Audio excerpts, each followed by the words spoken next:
جمعنا في بيت من بيوته وأسمعنا آياته. Alhamdulillah, segala puji syukur kepada Allah Subhanahu wa taala kita panjatkan yang telah mengumpulkan kita di salah satu rumah Allah Subhanahu wa taala dan mengumpulkan kita di dalam berzikir dan mendengarkan ayat-ayat dari Allah taala. Wa nas'aluhu ta'ala an yaj'alana min ahli al-karamati 'alaihi yawm al-qiyamah. Dan kita meminta kepada Allah Subhanahu wa taala untuk menjadikan kita sekalian sebagai orang-orang kelompok manusia-manusia yang dimuliakan oleh Allah taala kelak di hari kiamat.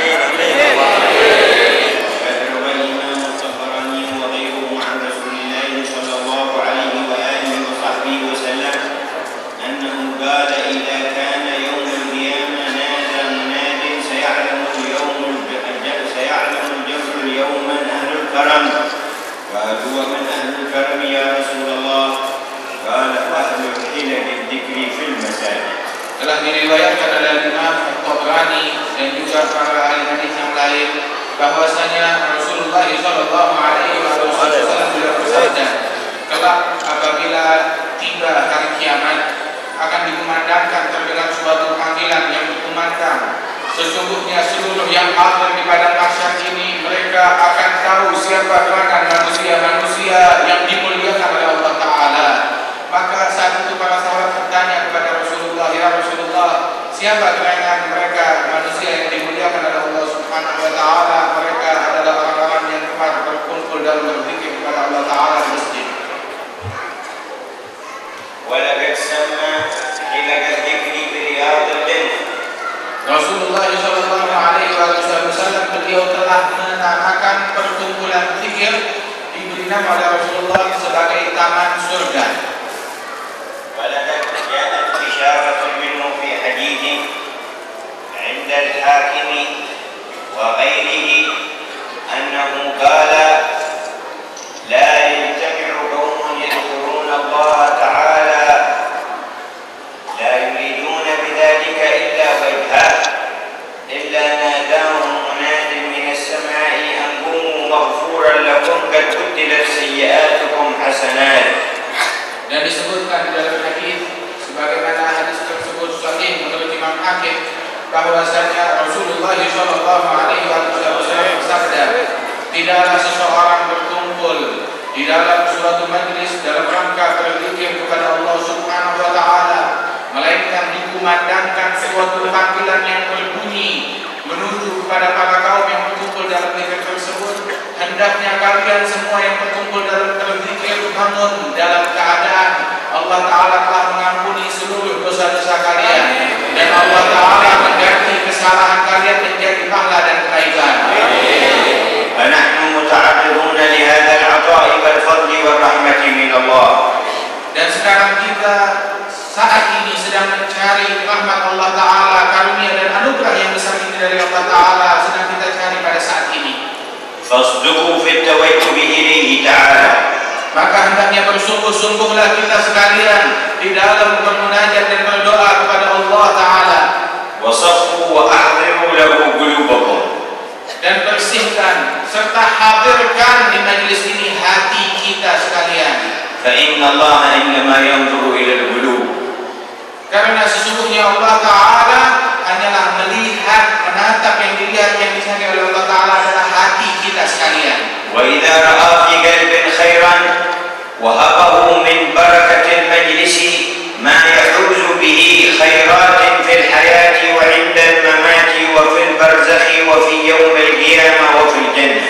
Apabila Allah Subhanahu wa taala mendapatkan dan memberikan kebaikan di dalam hati seorang hamba, maka Allah Subhanahu wa taala akan memberikan keberkahan kepada orang tersebut di dunia dan di akhirat dan kelak ketika menghadap Allah Ta'ala.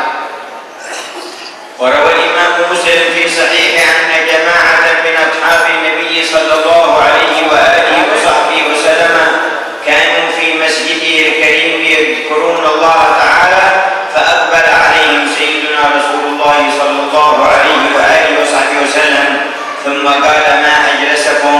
قالوا جلسنا نذكر الله ونحمده على ما هدانا إلى الإسلام فاستحلفهم وقال الله ما أجلسكم إلا ذلك. قالوا الله يا رسول الله ما أجلسنا إلا ذلك. قال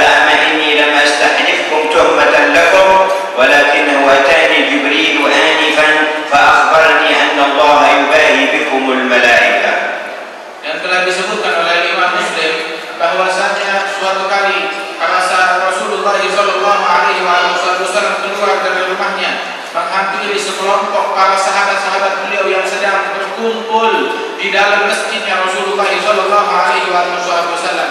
Ketika Rasulullah berkumpul, maka ketika mereka berkumpul dan Rasul menghampiri mereka dengan tergesa-gesa, Rasulullah bertanya kepada mereka, "Aku bertanya, apa yang membuat kalian semua berkumpul di tempat ini dalam masjid ini?" Maka mereka menjawab, "Ya Rasulullah, sesungguhnya kami berkumpul di tempat ini, kami berzikir kepada Allah Ta'ala dan memanjatkan puji syukur kepada Allah yang telah memberikan hidayah kepada kami hingga kami dapat mengenal dan masuk ke dalam agama Islam ini." Kemudian Rasulullah kembali bertanya, "Bersumpahlah demi Allah bahwasanya kalian tidak duduk di tempat ini melainkan hanya untuk itu." Maka mereka bersumpah, "Demi Allah kami tidak duduk melainkan hanya untuk itu saja ya Rasulullah."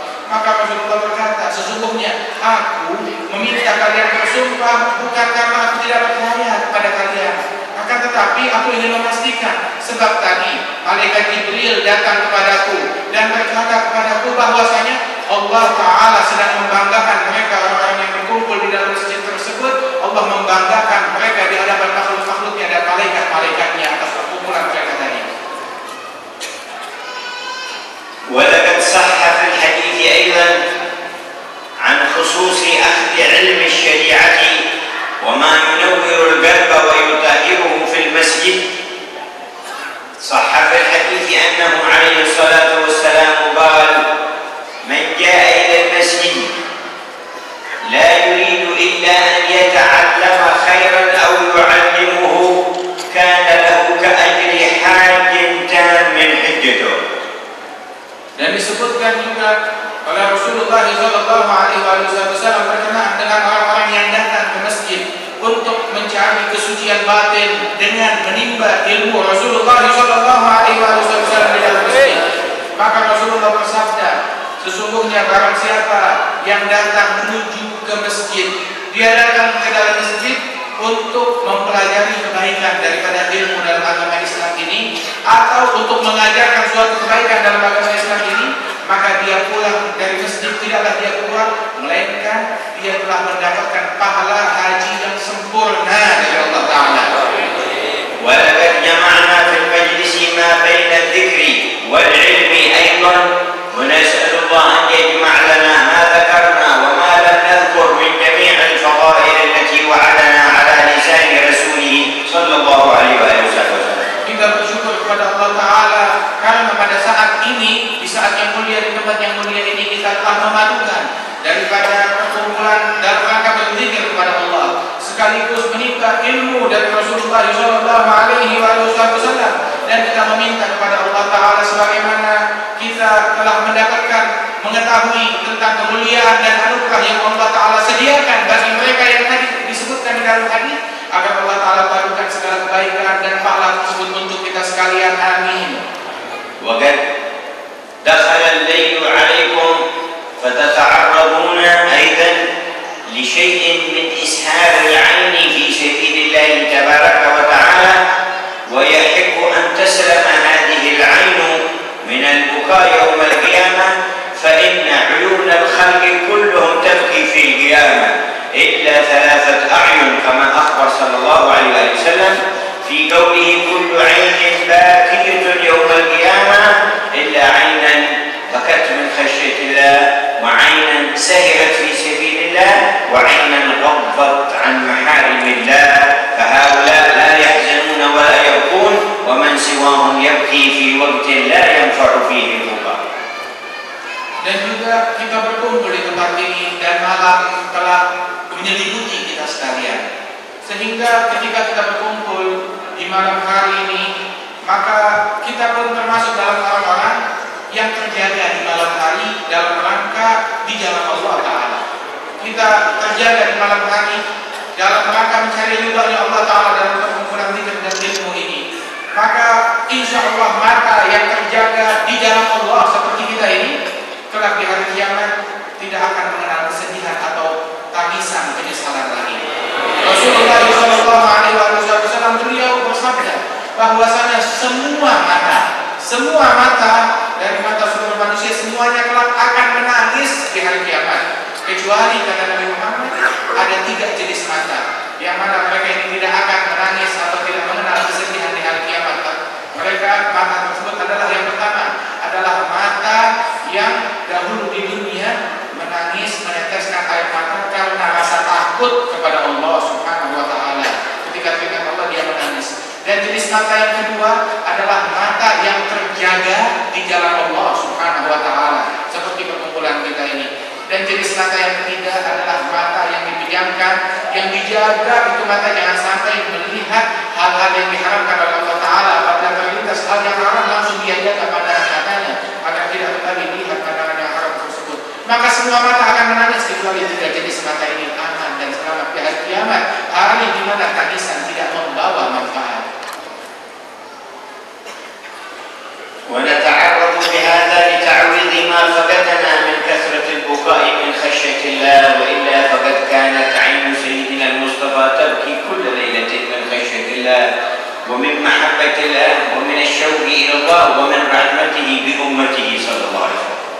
Maka di sini kita mempelajari bahwasanya mata yang mulia itu adalah diantaranya juga mata yang menangis karena takut kepada Allah Taala ketika berpikir tidak ingat kepada Allah Subhanahu Wa Taala. Ketahuilah bahwasanya mata baginda Rasulullah Sallallahu Alaihi Wasallam dahulu mata tersebut menangis karena rindu kepada Allah Taala. Mata tersebut menangis ketika berdoa dan bermunajat kepada Allah Taala. Ketika membaca Al-Quran, mata tersebut menangis ketika ingat dan berzikir kepada Allah Subhanahu Wa Taala. Maka contohlah agar hendaknya mata kita mencontoh mata tersebut.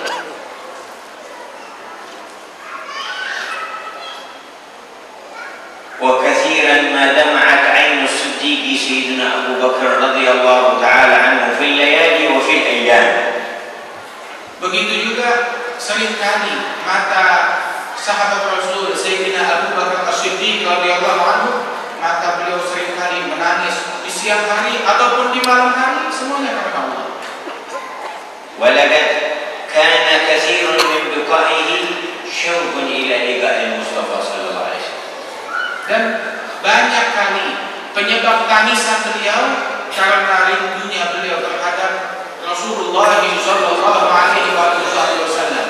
وقد حدثت زوجته سيدتنا أسماء بنت عميس عليها رضوان الله، قالت كان في أيام خلافته يذكر رسول الله فيبكي شوقا إليه ويدخل علي في الليل فيجلس في البيت ويضم رأسه بين رجليه ويقول وشوقاه إلى رسول الله وشوقاه إلى رسول الله ويبكي حتى أرثى له فأقوم وأقول إنك قد صحبته وجالسته وقد أحبك ومات وهو عنك راض وستلقاه بعد الموت.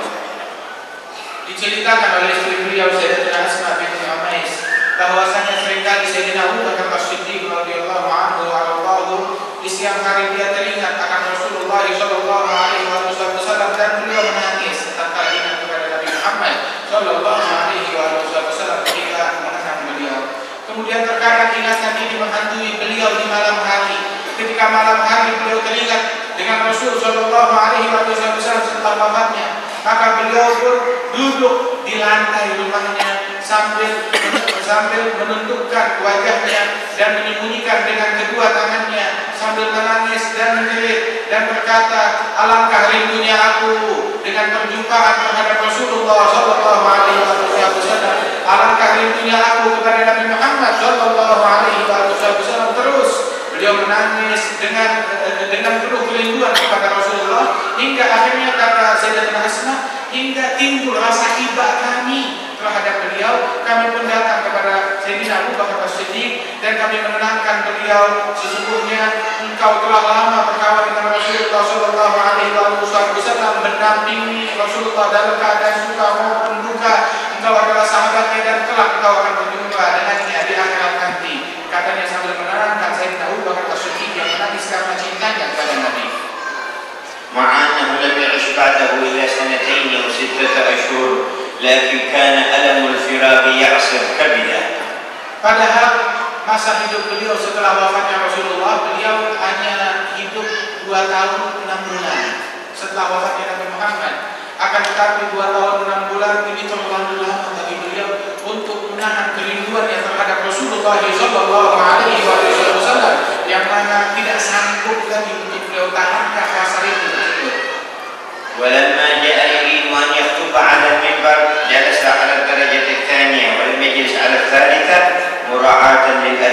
عصيد رسول الله.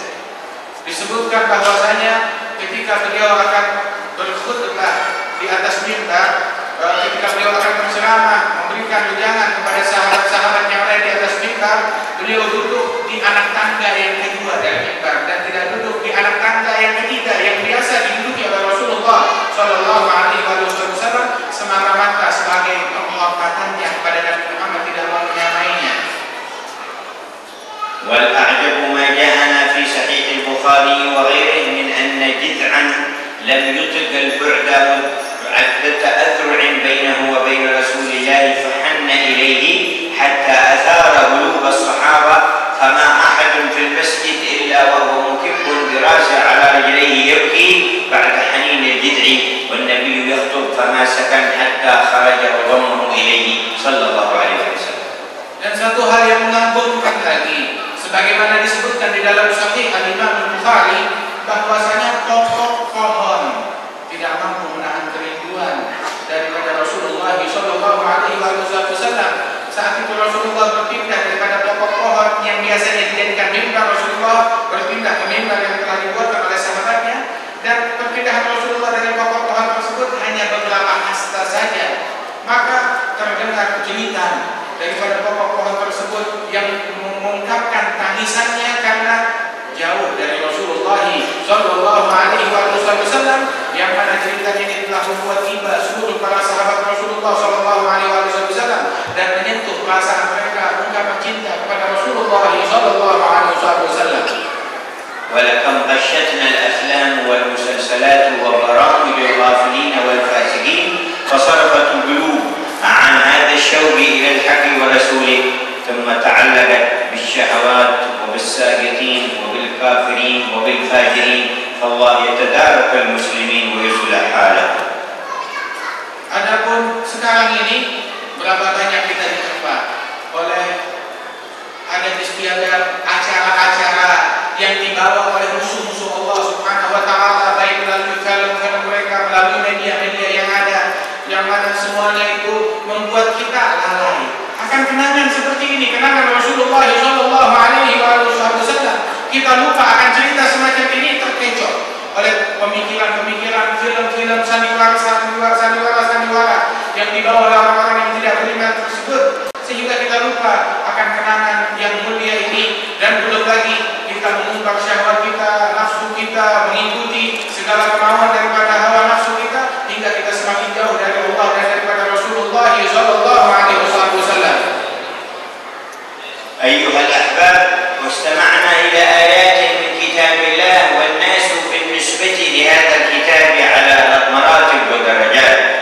Wahai sekalian orang-orang yang kami kasihi, sesungguhnya kita barusan saja mendengarkan daripada ayat-ayat Al-Quran yang dibacakan dari kalam Allah Subhanahu wa taala, dan sesungguhnya seseorang sikap mereka dengan Al-Quran ini, mereka masing-masing punya peringkat yang berbeda-beda dalam menyikapi Al-Quran ini. فمنهم من يقل حظه من السماع ومن الحضور عند السماع حتى يهجره بالأيام والليالي وإذا سمعه في جهاز يشتغل أمر بإغفاله عند تلاوة القرآن. Di antara mereka yang jauh daripada pendengaran, apalagi membaca daripada ayat-ayat Al-Quran tersebut, bahkan seolah-olah dia memboikot daripada Al-Quran tersebut. Sampai-sampai di antara mereka ada bukan hanya memboikot bacaannya dan juga tidak menghadirkan hatinya ketika mendengarkan bacaan tersebut. Bahkan ada lagi yang lain, ketika mendengar bacaan Al-Quran dari alat-alat elektronik tertentu, dari radio ataupun dari televisi, dia mendengar ayat-ayat Al-Quran, dia mengingatkan Allah padamkan suara Al-Quran tersebut karena dia enggan untuk mendengarnya. مع أن نبينا يقول اقرأوا القرآن فإنه يأتي يوم القيامة شفيعا لأصحابه. Padahal Rasulullah Shallallahu Alaihi Wasallam beliau bersabda, hendaknya kalian membaca Al-Quran sebab esok Al-Quran datang di hari kiamat khusus untuk memberi syafaat kepada kawan-kawannya, yang orang-orang yang rajin membacanya. ومنهم من يكون له حظ من التلاوة أو من سماع القرآن ولكن لا يحمل نفسه على حضور القلب واستشعار عظمة الله تعالى. Dan di antara mereka juga ada dia baca daripada Al-Quran ataupun mendengarkan Al-Quran tersebut, akan tetapi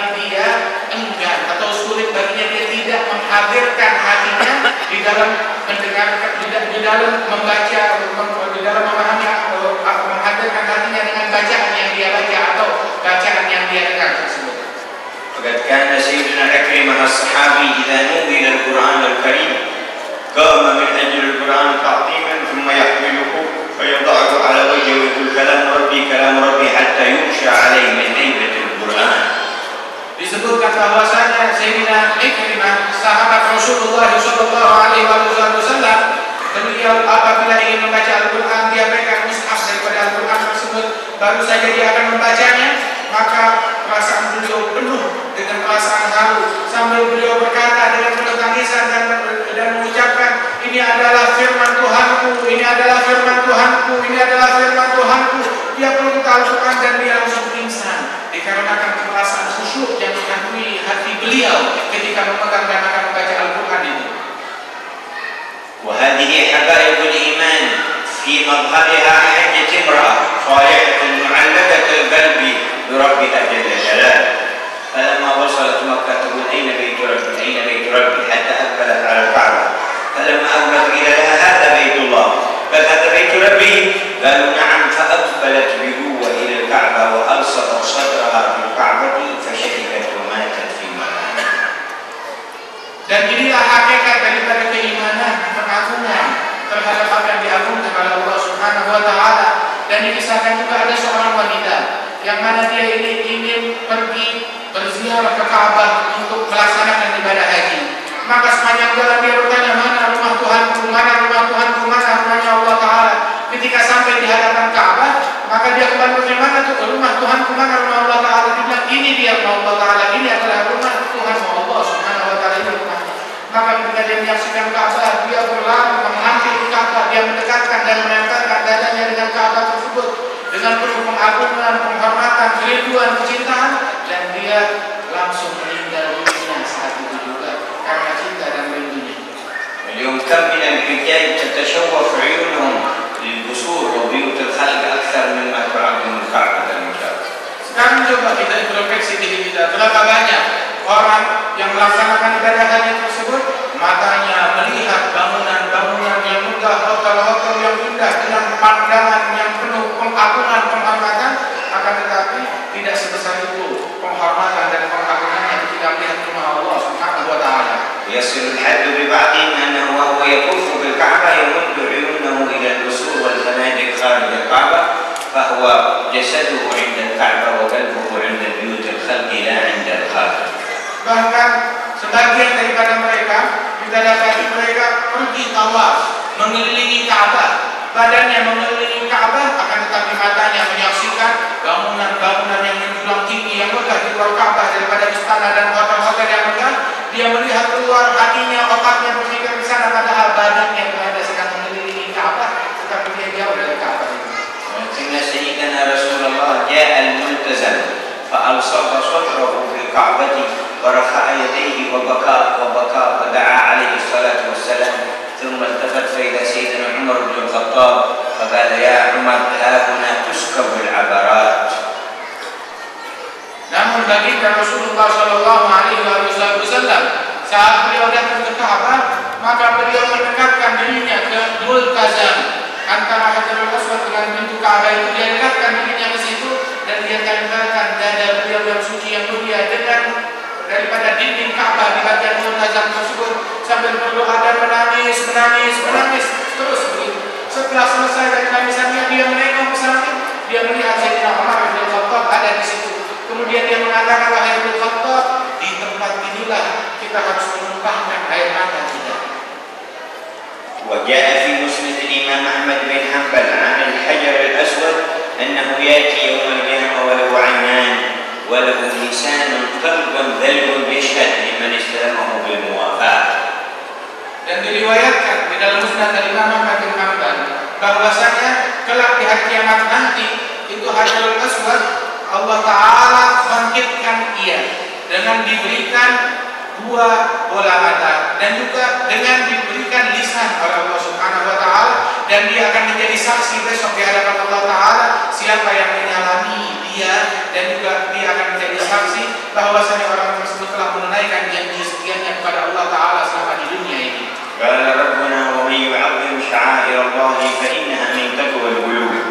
Allah Ta'ala berfirman di dalam Al-Quran, barang siapa yang mengagungkan syiar-syiarnya Allah Ta'ala, itulah tanda ketakwaan hati daripada orang tersebut.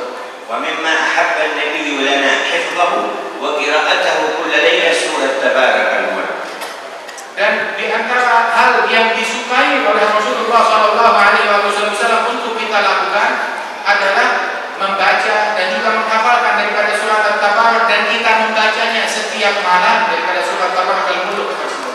وقال هي المانعة تمنع صاحبها من عذاب القبر. Rasulullah bersabda, surat ini adalah disebut juga surat Al-Mani'ah, yakni pencegah, yang mencegah, yang melindungi orang yang rajin membacanya, dijaga dan dicegah daripada azab kubur apabila dia meninggal. وقال عنها 30 آية شفعت لرجل في قلبه وجدت أنها في قلب كل مسلم. شفعت لرجل في قبره وجدت أنها في قلب كل مسلم. Dan beliau mengatakan bahwasanya ini adalah 30 ayat. 30 ayat yang apabila dihafal dan dibaca, maka ayat tersebut akan memberikan syafaat kepada orang yang membacanya dan melazimkannya dan menghafalnya. Dan aku berharap agar 30 ayat ini dihafal oleh setiap muslim dalam hati mereka. وفي الحديث أن رجلا وهو في الطريق ضرب فسطاطا له أي خيمة فنام فإذا به يسمع الصوصوبة تبارك تجرى من تحت الأرض فجاء إلى النبي وأخبره في اليوم الثاني قال ذاك قبر رجل كان يقرأ بها في الدنيا فهي تونسه في قبره. Ada satu orang dari sahabatnya Rasulullah SAW ketika menempuh suatu perjalanan hingga dia harus bermalam di suatu tempat, maka dia tancapkan daripada kemahnya di suatu tempat, kemudian dia berbaring untuk melaksanakan tidurnya dan beristirahat. Maka dia mendengar suara sayup-sayup dari dalam tanah, yakni suara orang yang sedang membaca surat At-Tabarak. Maka keesokan harinya ketika dia sampai berjumpa dengan Rasulullah SAW, dia ceritakan hal itu kepada Nabi Muhammad. Maka Rasulullah mengatakan itu adalah suara orang yang dahulu di dunia dia selalu membaca daripada surat Tabarak, dan kini surat Tabarak mendampingi dia dan menyenangkan dia, menemani dia di dalam kuburnya setelah dia wafat. وحثنا كثيرا على قراءة آية الكرسي عند كل دخول للبيت وعند المنام وبعد كل صلاة. Beliau juga Rasul sallallahu alaihi wasallam menganjurkan kepada kita agar kita memperbanyak bacaan ayat Al-Kursi. Ayatul Kursi ini dibacanya ketika kita akan masuk ke dalam rumah, begitu juga ketika kita akan tidur di malam hari, begitu juga ketika kita selesai melaksanakan sholat 5 waktu. Hal ini dianjurkan oleh Rasul sallallahu alaihi wasallam untuk kita baca dalam 3 keadaan yang mulia ini. فالمحافظ عليها في هذه الأحوال والمكثر منها يحرس حتى من العين ومن السحر لا تؤثر فيه ولا تصيبه. Maka hendaknya kita melazimkan, kita rutinkan daripada bacaan ini dalam keadaan-keadaan yang tadi disebutkan, yakni ketika masuk rumah, ketika akan tidur, ketika sehabis sholat, yang mana barang siapa yang membaca dan merutinkan ayat kursi ini dalam keadaan tersebut, maka dia akan dijaga daripada gangguan sihir, dijaga daripada gangguan mata yang jahat, dan juga daripada segala keburukan yang akan datang padanya, dia terjaga dan aman. وفي الحديث من قرأ آية الكرسي بعد كل صلاة لم يمنعه من دخول الجنة إلا أن يموت. في لفظ لم يكن بينه وبين الجنة إلا أن يموت. Di dalam hadis disebutkan bahwasanya barang siapa yang melazimkan, merutinkan membaca ayatul kursi setiap dia selesai melaksanakan salat 5 waktu, maka tidak ada yang menghalangi dia dengan surga Allah Ta'ala, melainkan hanya kematian saja. Artinya begitu dia meninggal langsung masuk ke dalam surga Allah Ta'ala. وفي الحديث من قرأها بعد الصلاة كان في ذمة الله إلى الصلاة الأخرى. Dan disebutkan juga dalam hadis yang lain, barang siapa yang membacanya sehabis sholat, maka dia berada dalam jaminan Allah Ta'ala, dalam asuransinya Allah Ta'ala, dijamin dalam lindungan Allah Ta'ala hingga tiba waktu sholat yang berikutnya. وينبغي أن نربي أبناءنا وبناتنا على الاتصال بالقرآن. Maka hendaknya mari kita mendidik keluarga kita, mendidik anak-anak kita sekalian agar mereka ini punya hubungan yang erat dengan Al-Quran. وإذا تمكنا نفرق أحدا منهم ليحفظ القرآن على بالطاعة والإخلاص والعمل به، فذلك شان عظيم جاء فيه: من حفظ القرآن وعمل به ألبس والداه يوم القيامة تاجا ضوءه أحسن من ضوء الشمس في بيوت الدنيا، هذا لأبويه فما الظن بالذي عمل. Dan apabila kita berhasil membuat anak-anak kita mampu menghafal Al-Quran dengan ikhlas dan juga mendorong mereka untuk mengamalkannya, maka ini pun juga pahalanya amat besar, anugerah dari Allah Subhanahu wa Ta'ala yang amat luas bagi orang yang anak yang menghafal Al-Quran. Disebutkan oleh Nabi Muhammad Shallallahu Alaihi Wasallam, sesungguhnya barang siapa yang hafal Al-Quran, kemudian dia mengamalkannya dan ikhlas di dalam membacanya, maka orang yang hafal Al-Quran ini Allah Ta'ala pakaikan mahkota untuk kedua orang tuanya dengan suatu berlian, yang mana berlian tersebut lebih besar daripada cahaya matahari, lebih terang daripada cahaya matahari kilaunya. ولقد رؤي بعض الناس من قبل أهل بلده مرات أنه في عذاب وقد مات، حتى رآه بعض صلحاء البلد في حلة من حلل الجنة، فقال: إني أسمع عنك أنك معذب. قال: كنت في عذاب، ولكن في الأمس ذهب ولدي إلى عند المعلم يعلمه القرآن فقرأ بسم الله الرحمن الرحيم، فلما قرأ بسم الله الرحمن الرحيم قال الله للملائكة: قد ذكرني ابنه بالرحمن الرحيم فارفعوا العذاب عن عبدي، فرفع عني العذاب بقراءة ابني بسم الله الرحمن الرحيم. Ada seseorang yang memimpikan sahabatnya, diriwayatkan oleh orang soleh dalam disebutkan orang tersebut memimpikan sahabat yang sudah meninggal dunia, baru saja meninggal. Dia mimpi melihat sahabatnya seolah-olah dalam siksa, dalam azab dari Allah Subhanahu wa Ta'ala di alam kuburnya itu. Maka dia bersedih. Keesokan harinya kembali dia bermimpi lagi di malam berikutnya, melihat bahwasanya sahabatnya yang kemarin malam dia mimpikan dalam siksa di dalam kuburnya itu, dia dapati itu orang berada dalam nikmat, dalam kelezatan, dalam surganya Allah Subhanahu wa Ta'ala dan ampunan.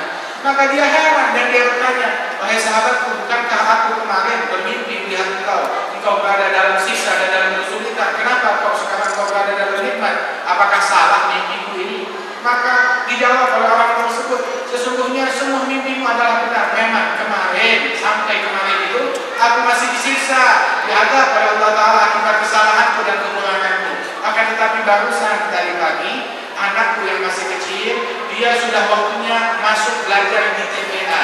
Dimasukkan pertama kali di TPA, ketika dia belajar Al-Quran, pertama kali dia bisa mengucapkan kalimat Bismillahirrahmanirrahim dengan nama Allah yang Maha Pengasih dan Maha Penyayang. Maka setelah itu langsung Allah Ta'ala mengatakan kepada para malaikat-malaikatnya, angkat azab daripada orang ini. Mengapa? Sebab tidak pantas, tidak layak seseorang yang anaknya menyebut aku dengan panggilan Ar-Rahman Ar-Rahim, Maha Pengasih Maha Penyayang, tapi ayahnya aku siksa di dalam kuburnya. Tidak, angkat siksa dengan berkat anaknya membaca Al-Quran. وإذا صح في الحديث أنه وضع جريدتين على بابين يعذبان وقال يخفف عنهما ما لم تيبسا، فالقرآن أعظم من ذكر الجريدتين. Apabila disebutkan di dalam hadis yang sahih itu bahwasanya Rasul Shallallahu Alaihi Wasallam meletakkan dua potong batang pohon yang masih hijau, yang masih basah, diletakkan di atas sebuah kubur, di atas suatu kuburan, yang mana kuburan tersebut penghuninya diadab oleh Allah Ta'ala. Kemudian diletakkan daripada dua batang ranting pohon yang masih hijau itu, maka Rasul mengatakan sesungguhnya penghuni kuburan ini akan diringankan adabnya oleh Allah Ta'ala selama dua batang daripada ranting pohon yang masih hijau ini masih basah, dia diringankan adabnya oleh Allah Subhanahu wa Ta'ala. Maka ketahuilah bahwasanya bacaan Al-Quran lebih hebat pengaruhnya daripada dua batang ranting pohon tersebut.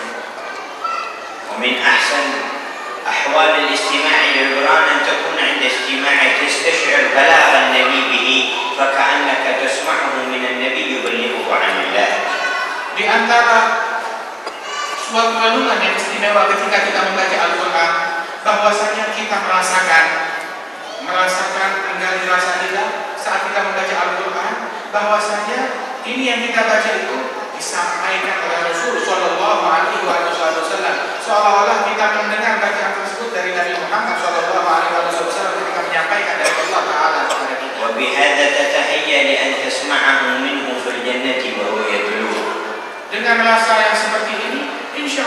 merupakan suatu persiapan bagi kita bahwasanya insyaallah kelak di surga kita siap dan dapat mendengar suara beliau ketika membaca Al-Quran di surga Allah Ta'ala. وقد جاء في بعض الآثار أن الله إذا جمع أهل الجنة للنظر إلى وجهه الكريم أمر سيدنا داود ويقرأ بصوته الحسن من سورة مريم ثم يأمر المصطفى محمد فيقرأ من سورة طه ثم يكشف الحق تعالى الحجاب عن قلوبهم وأسماعهم فيسمعون ربهم يقرأ سورة الرحمن الله يسمعنا ذاك السماع. Dan disebutkan di dalam suatu athar bahwasanya ketika Allah Subhanahu wa Ta'ala mengumpulkan para penghuni surga untuk menatap kepada Allah Subhanahu wa Ta'ala, maka Allah Ta'ala sebelumnya memerintahkan terlebih dahulu kepada Nabi Daud untuk memperdengarkan membacakan Al-Quran kepada seluruh penghuni surga yang dalam penantian untuk melihat kepada Allah Ta'ala. Maka Nabi Daud pun membacakan kepada mereka seluruhnya daripada surat Maryam dengan suaranya yang demikian indah dan menghanyutkan. Kemudian setelah selesai, Allah Ta'ala memerintahkan Nabi Muhammad untuk membaca daripada ayat Al-Quran dan Rasulullah membaca daripada surat Taha dan didengar oleh semua yang hadir di tempat tersebut untuk melihat kepada Allah Ta'ala. Lantas Allah Ta'ala bukakan hijab antara dia dengan hambanya dan Allah Ta'ala memperdengarkan hambanya surat Ar-Rahman yang langsung didengar oleh hambanya tersebut. Mudah-mudahan Allah Subhanahu wa Ta'ala memperdengarkan kepada kita hal-hal yang indah tersebut kelak. Amin. النية الصالحة في التعلق بالقرآن وتعظيمه وحسن استماع. Marilah kita memasang niat yang baik di dalam menjalin hubungan yang erat dengan Al-Quran, kita membacanya dan juga mendengarkannya dengan kehadiran hati kita. ويجدد التوبة إلى الله في هذا المجمع من جميع الذنوب ما بيننا وبينه وما بيننا وبين خلقه. Dan juga selain daripada niat itu, marilah kita perbaharui taubat kita kepada Allah Subhanahu wa Ta'ala. Kita bertaubat kepada Allah Ta'ala agar Allah Ta'ala mengampuni dosa-dosa dan kekurangan kita yang terjadi antara kita dengan Allah Ta'ala ataupun antara kita dengan makhluk-makhluknya Allah Ta'ala agar dosa-dosa tersebut diampuni oleh Allah Ta'ala. Kita bertaubat. فإننا نتعرض في الجمع للقبول لأن النظر من الله تعالى لا على قدرنا بل على قدر رحمته للجمع كلهم. Sebab kita saat ini sedang menantikan, kita berharap kepada Allah Subhanahu wa Ta'ala dan kita mencari kabul dari Allah Ta'ala agar Allah Ta'ala menerima taubat kita, menerima hajat kita. Sebab apabila Allah Subhanahu wa Ta'ala memberikan kepada seorang hamba tersebut, Allah Ta'ala bukan memberikan kadar hamba tersebut, bukan dengan kadar kepantasan hamba tersebut, akan tetapi dengan kadar luasnya karunia Allah Subhanahu wa Ta'ala yang tidak terhingga. اسألوه تعالى أن يجمعنا في ساحة النظر إلى وجه الكريم إذا جمع أهل الجنة فيجعلنا من الحاضرين معهم فيه. Dan mintalah kepada Allah Ta'ala agar Allah Ta'ala memuliakan, mengizinkan kepada kita untuk dapat melihat kepada Allah Subhanahu wa Ta'ala kelak di surganya Allah Ta'ala. Ketika Allah Ta'ala mengumpulkan para penghuni surga untuk melihat kepada Allah Ta'ala dan meraih kemuliaan yang agung tersebut, agar kita dijadikan berada di dalam kelompok tersebut bersama mereka dapat meraih karunia yang keagungan Allah Ta'ala. فما معنا إلا هو جل جلاله وهو يحب منا الإلحاح في الدعاء. Kita tidak punya siapa-siapa kecuali hanya Allah Subhanahu wa Ta'ala, dan Allah Ta'ala senang, suka ketika kita mengemis dan berdoa dengan sepenuh hati kepada Allah. فلندعوه أجمعين. Maka marilah kita bersama-sama berdoa kepada Allah Ta'ala. ولنتوجه إلى رب العالمين. Dan kita memanjatkan harapan kita kepada Allah Rabbul Alamin. Ya Allah, iqbalna wa jami' al-hadirin wal hadirat. Ya Allah, terimalah kami dan seluruh hadirin dan hadirat. Waj'al an-nura fi qulubihim wa qulubi man fi buyutihim. Dan letakkanlah cahaya di dalam hati mereka sekalian dan hati keluarga mereka yang ada di rumah. Wa ila Nabi Muhammad liwa al-hamd fil qiyamah faj'alna tahta dhilli al-liwa. Dan ketika Nabi Muhammad memegang bendera al-hamd di hari kiamat, jadikanlah kami berada di bawah bendera tersebut di barisan itu. Wa idza waradat ummatu ala hawdihi al-mawrud faj'alna min awwal al-walidin. Dan ketika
dan